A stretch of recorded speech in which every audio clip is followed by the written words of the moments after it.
If you have a top and you find that the fabric tends to pool in the small of your back, or your shirts won't stay tucked in the back, it's because you might need a small, you might need a small back, a swayback adjustment. There's two reasons.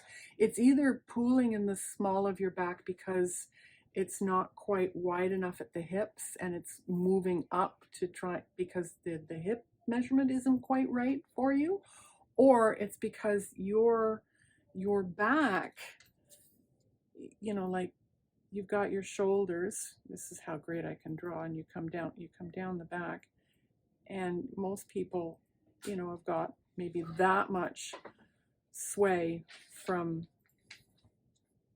the shoulders to their bottom. But if you have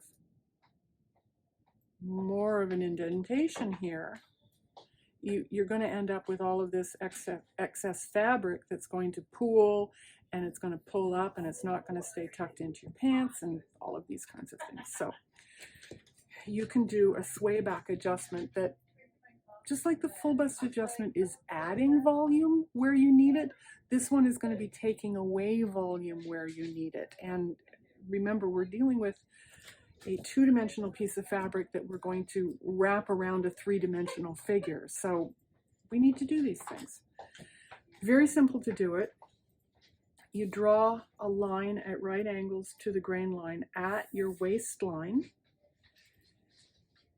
and you cut it in like this, and then cut it into the seam allowance so that you have a hinge. And then you just move up, you overlap to remove that sway back excess. How do you figure out how much you need to overlap, how much sway back you want to remove?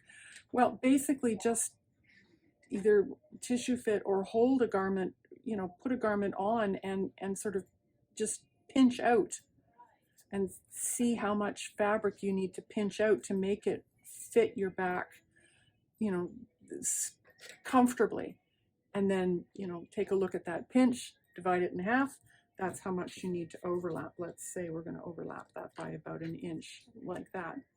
So once you've done this, tape it in place, retrue this center back, because most center backs are drawn on a fold, and obviously with this angle in it like this, you can't draw it on a fold. So just true up that back, but resist the temptation. I'm going to just move this up a little bit like this. Resist the temptation to square this off, because basically all you're going to do is add back in what you've taken out here. It looks slanted on here, but I promise you, when it is on your actual body and it's taking into account this sway back that you've got going on, this is going to actually be straight. This is going to be horizontal to the floor, I promise. So that's all there really is to a sway back adjustment. If you're dealing with a princess seam garment, take your pattern pieces, tape them together.